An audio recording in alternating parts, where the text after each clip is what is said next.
E quanto tempo demora para comprar uma casa ou para ajudar alguém na compra da casa. Uma data de validade, mano, tipo, barata, só que não.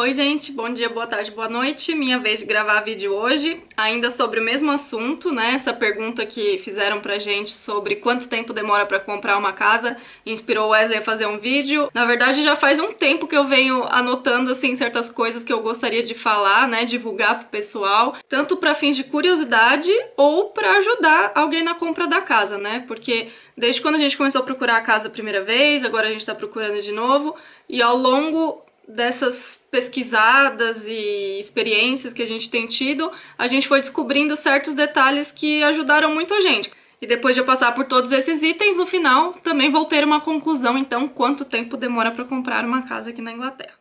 Curiosidades que a gente não tá acostumado no Brasil, pelo menos onde a gente morava em São Paulo, e aqui a gente se deparou com essas coisas.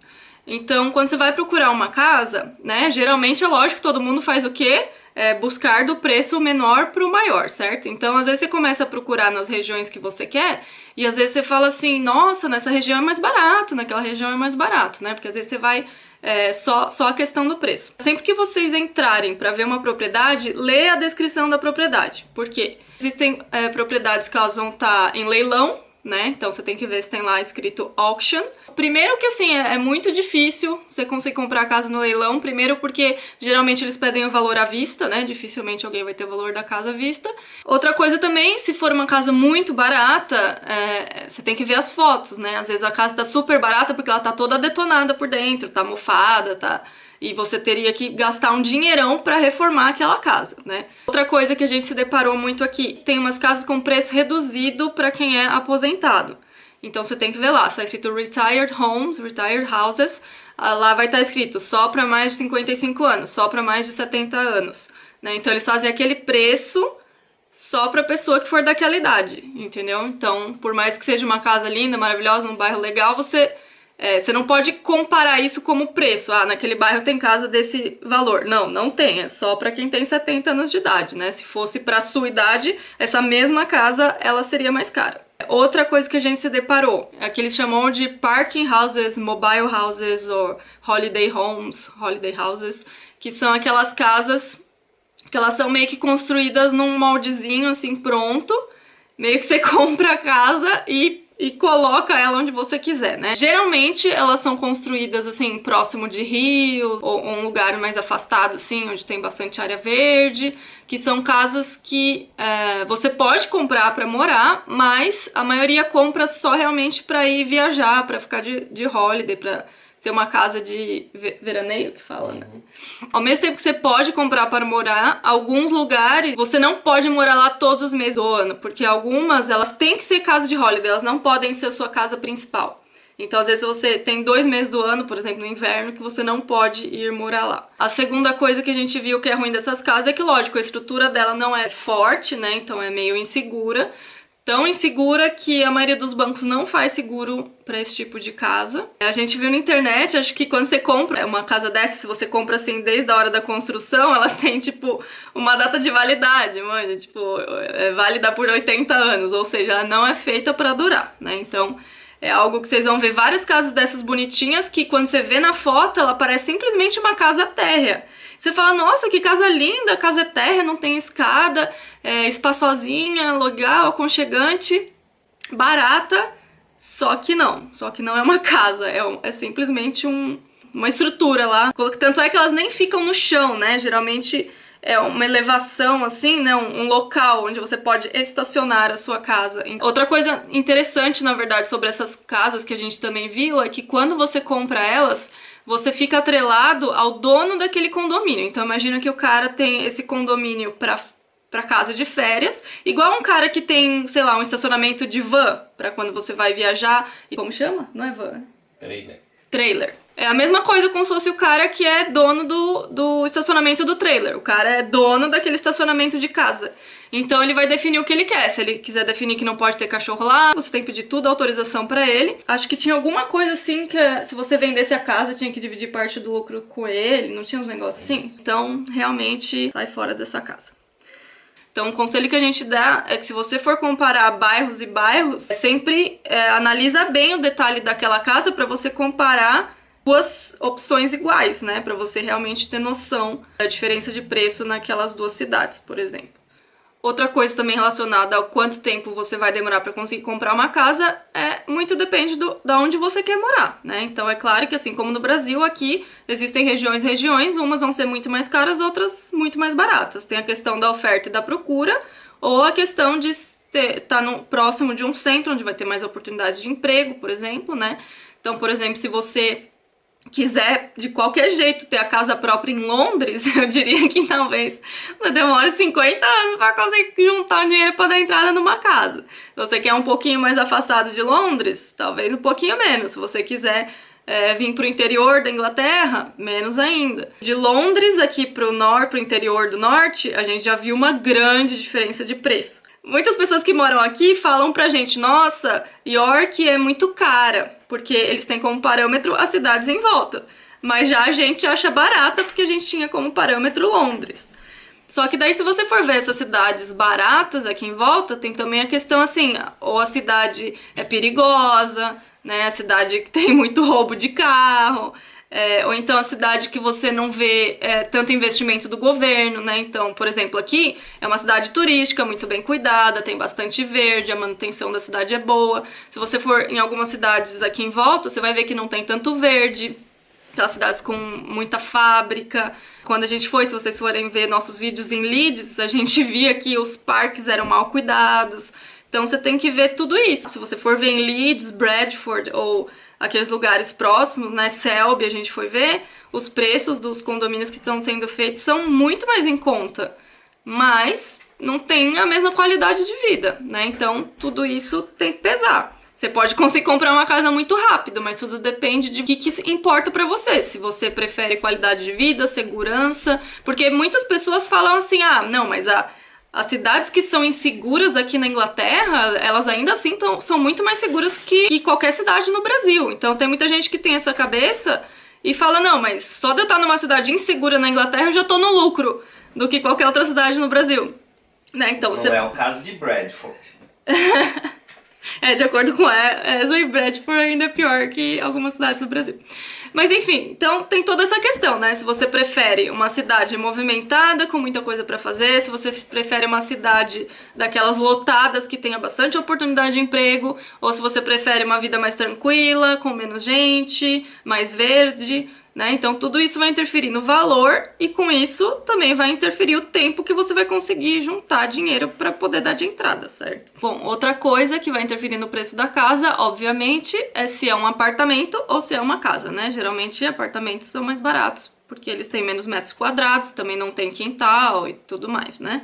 Outra coisa que vocês precisam saber sobre compra de apartamento, que a gente nunca imaginou que isso pudesse existir, mas existe aqui na Inglaterra, é que aqui tem algumas propriedades, e principalmente os apartamentos, que você não tem a casa para a vida toda. Você compra aquela casa por um período limitado. Alguns têm um período, assim, bem grande, né, que você não precisa se preocupar, que seria, sei lá, 999 anos, então dá para toda a sua família morar lá, né? Nem sabe se a Terra vai existir quando terminar.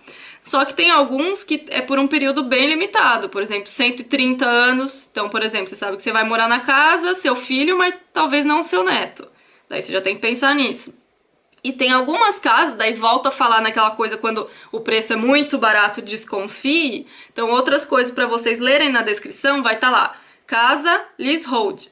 E daí você tem que saber por quanto tempo é esse lease, né? Porque tem algumas casas que ela tem só 90, 80, 70 anos de lease, né? Às vezes até menos, então você vai pagar por aquela casa, mas você não vai poder morar a vida toda, ou você não vai poder passar para os seus filhos.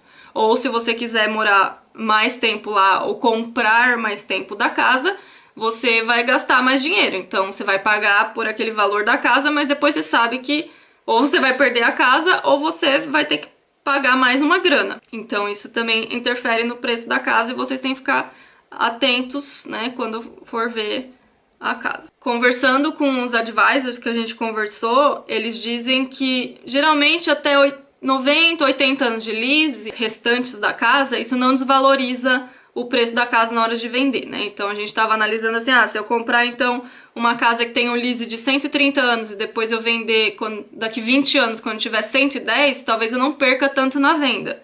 Mas se eu comprar uma casa que tem um lease de 80 anos e depois eu for tentar vender ela daqui 10 anos, quando o lease já vai estar com 70 anos restantes, pode ser que eu perca muito na hora da venda, depois se eu quiser vender a casa. Então tem que pensar nisso também.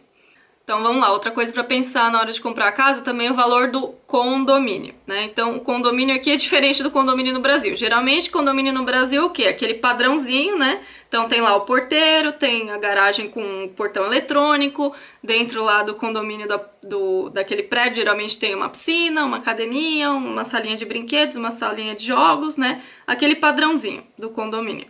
Aqui, sei lá, talvez em Londres exista, em algumas cidades específicas, mas a gente nunca viu, nunca conheceu ninguém que morasse num apartamento com essa estrutura igual a gente tem no Brasil. Então aqui não existe condomínio e você não se paga condomínio porque você não tem esse serviço do porteiro, de portaria. O que eles têm é um serviço meio que de manutenção. Então, por exemplo, se quebrar a porta, pelo menos a porta vai ser eletrônica, cada um vai ter lá seu fob para entrar no apartamento, então isso vai ter um custo, né? Se isso quebrar, alguém vai ter que ir lá consertar. No apartamento que a gente morava, por exemplo, a gente não pagava, lógico, porque era alugado, mas tinha alguém que sempre ia lá cortar grama ou que ia fazer a limpeza do vidro por fora do apartamento. Então, os apartamentos, eles sempre vão ter esse custo de manutenção que eles chamam de service charge. Isso não só apartamento ou esses developments que a gente está vendo, que são casas, né? Porém, elas são todas feitas por uma construtora só, e essa construtora, ela vai ter a responsabilidade por essa área, né? Então, também a questão de cortar grama, a questão da manutenção, por exemplo, da iluminação naquele pedaço, né? Naquelas ruas. Então, esses empreendimentos, eles também vão ter esse valor de service charge, que é como se fosse o valor do condomínio. Porém, quando você compra um apartamento, você tem que também ter em mente que você vai ter uma taxa extra. Eu acho que eles chamam de administration fee, alguma coisa assim. Os apartamentos, eles são sempre leasehold, porque aquela terra onde aquele apartamento está inserido é de alguém. E essa pessoa, então, ela meio que vai cobrar como se fosse o aluguel daquela terra. Por isso que os apartamentos sempre vão ser leasehold. Daí você vai ter esse custozinho a mais, que não é muito, mas é um custo a mais para se pensar. Voltando a falar a questão da área onde você quer morar, da cidade, também influencia, né? Então, a gente não comparou muitas, mas só para ter uma noção aí, esse service charge do apartamentozinho que a gente viu lá próximo de Londres, se eu não me engano, era em torno de uns 600 por ano.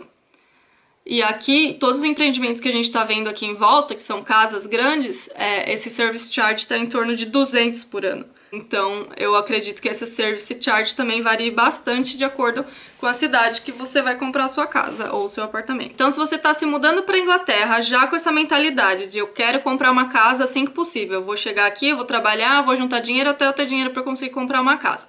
Então, estão aí duas coisas que a gente gostaria que tivessem falado pra gente já desde o comecinho que chegou, já começasse a fazer isso para ter mais oportunidade na hora de comprar a casa. Então, uma das coisas que eles fazem quando a gente vai comprar casa é fazer um credit check, né? Então, eles vão checar se você é um bom pagador, digamos assim, né? Então, qual a sua nota para que eles possam te dar um financiamento. E tudo interfere nessa nota, lógico, se você paga as contas em dia, quanto tempo você paga a conta, se você paga taxa para o governo, se você deveu já para o banco ou não, se você tem um empréstimo ou não. E diferente do que a gente achava, porque no Brasil, geralmente, quanto mais cartões de crédito você tem, significa que você meio que não sabe pagar suas contas em dia, você precisa ficar parcelando tudo no cartão. Já que é um pouco diferente, porque aqui não tem esse negócio de ficar parcelando no cartão e ficar endividado, né? O cartão de crédito, ele é mais pra, sei lá, talvez só juntar pontos no cartão. Não, pra você pagar com um mês de... Ou pra você pagar com um mês, né, um mês de folga, né? Então aqui eles encaram diferentes, eles encaram se você tem um cartão e você paga o seu cartão em dia, isso significa que você é um bom pagador, significa que você é organizado e você paga suas contas em dia. Então isso ajuda no seu crédito, né? Então a gente não tinha feito cartão de crédito aqui justamente porque a gente não queria dar a entender que a gente não consegue pagar as contas e precisa de um cartão. Só que daí quando a gente começou a falar com os advisors, eles falaram o contrário, que se a gente fizesse cartão de crédito, a nossa nota, ela aumentaria. Então daí a partir daí a gente fez um cartão um cartão Wesley, pra gente pagar o cartão e com isso aumentar o nosso crédito. Outra coisa que também a gente descobriu com o tempo, e que se a gente soubesse a gente já teria feito muito antes, desde quando a gente começou a trabalhar, é o Help to Buy ISA. Mas olha só, tô falando desse vídeo aqui, é dia 13 de abril de 2020, né? Isso eu acho que vai acabar em breve, né? Então, se você chegar ainda entre 2020 e 2021, talvez você ainda tenha a chance, se não, você pesquisa para saber se isso ainda continua ou não, porque eu acho que isso vai acabar, mas vale a dica. Então, tem um tipo de conta poupança que você pode abrir no seu banco, que ela chama ISA, Help to Buy ISA. É uma poupança que ela rende muito mais, porque o governo vai te dar uma porcentagem. Então você vai abrir essa poupança, você pode abrir com 1.200 libras e depois disso você pode pôr só 200 libras por mês. Pode pôr menos ou no máximo 200. Daí na hora que você for comprar a casa, você pega o valor que você tem lá e o governo vai te dar 25% de juros, digamos, desse valor a mais. Então se você tem lá 1.000 libras guardado, quando você for tirar para comprar a sua casa, o governo vai te dar 250 libras a mais, né? Para você dar de entrada na casa. Para isso que serve essa saving account. Então, eu acho que infelizmente isso não vai ter mais, mas enquanto tiver, assim que você chegar aqui, já abre essa conta, já começa a pôr dinheiro nessa conta, porque no final isso vai te render um bom dinheiro para você, para ajudar na entrada da sua casa. Tá, daí na hora que você for fazer o financiamento e você quiser se preocupar com quanto você vai tá pagando de juros para o financiamento. Tive que acender a luz aqui, que tá acabando a luz do dia. Então vamos lá. Quando você decidir comprar uma casa, você vai precisar de 2 profissionais que vão estar junto com todo esse processo. Tem o broker e o solicitor. O broker é meio que a gente chama do mortgage advisor, então ele vai te ajudar com financiamento, vai comparar qual o melhor financiamento para você, vai te aconselhar, vai te perguntar o que você paga de conta, quais são seus gastos fixos, e ele vai te ajudar a fazer essa ajuda financeira aí.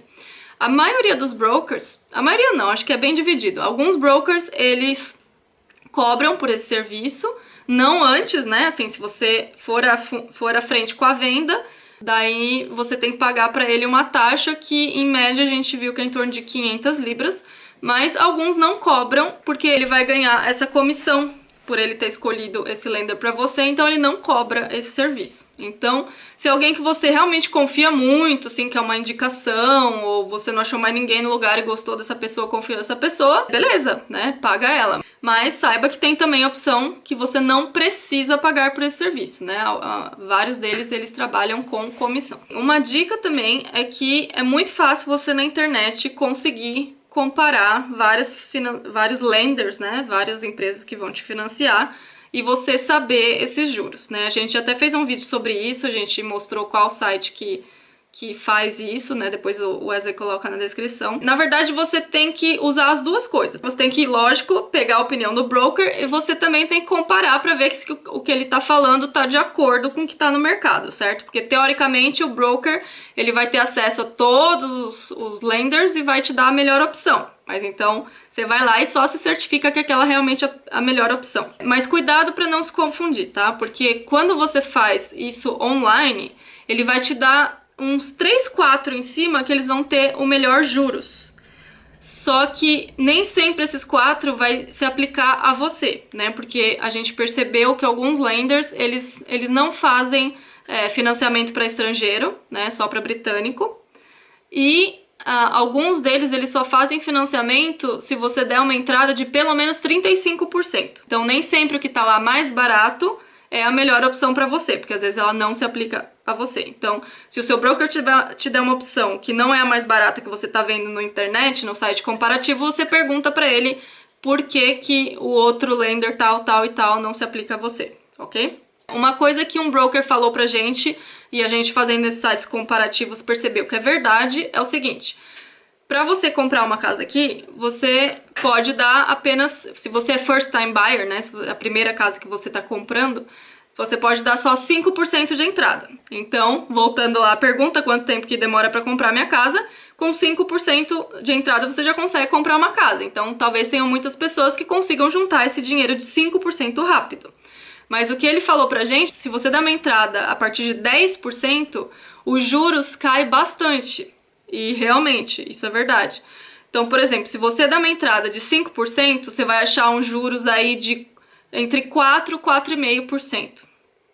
Só que se você dá uma entrada de 10%, esses juros, em vez de ser 4,5%, vai ser em torno de 2,5%. Daí, depois, mais que 10% não varia tanto. Daí vai ser 1,9%, 1,8%, não vai variar tanto.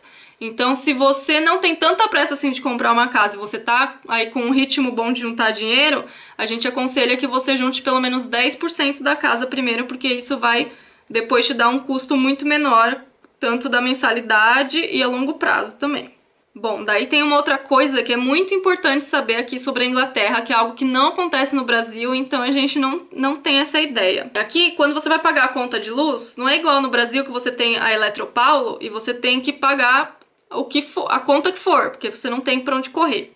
Aqui tem vários provedores que prestam serviço de conta de luz, de gás, e você pode sempre alternar entre um e outro de acordo com quem te dá a melhor oferta, né? Então, uma companhia lá vai te dar uma oferta X, você vai fechar o contrato por 12 meses. Depois que acabar aqueles 12 meses, a sua conta vai subir. Só que você não precisa continuar com essa companhia, né? Antes de subir, você pode mudar para outra que daqui um ano vai te fazer uma oferta melhor. E o financiamento, ele ocorre da mesma maneira.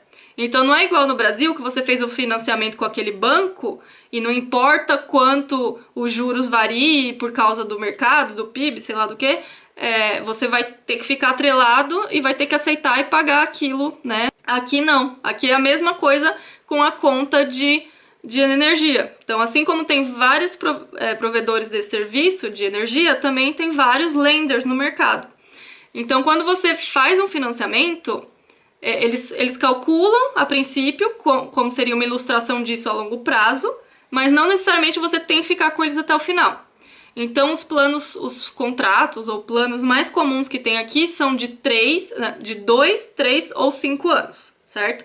Então, eles vão te dar algumas opções, né? Então, se você fizer um contrato com 2 anos, os juros vai ser tanto, e depois desses 2 anos, os juros vai para o variável, que daí sim entra de acordo aí com o que varia no país e tudo mais, né? Então, geralmente, eles vão falar assim, você faz 2 anos, os seus juros vai ser 1,8, e depois de 2 anos vai subir para o variável, que é 4,5, 4,7. Só que daí, quando acabar esse seu contrato de 2, 3 ou 5 anos, você não necessariamente precisa ir para o variável. Você pode ir para outro lender que vai te recalcular. Então, digamos que você pegou, né, um empréstimo de 100 mil libras. Só que daí, depois de 5 anos, talvez você tenha 90 mil libras. Então, é como se para o seu próximo financiamento você já tivesse dando 10 mil de entrada e financiando só 90 mil. Então, provavelmente com isso você vai conseguir uma taxa de juros melhor ainda. Então não fica assustado se quando o seu broker ou o seu lender falar assim, né, depois disso os seus juros vai dobrar. Não vai dobrar, porque depois você vai refinanciar. E com isso seus juros vai voltar a ficar bom, entendeu? Então isso é bom de saber. Bom, ainda tenho mais algumas coisas da lista pra falar, mas eu acho que esse vídeo já ficou muito longo, então eu vou fazer uma parte 2 desse vídeo.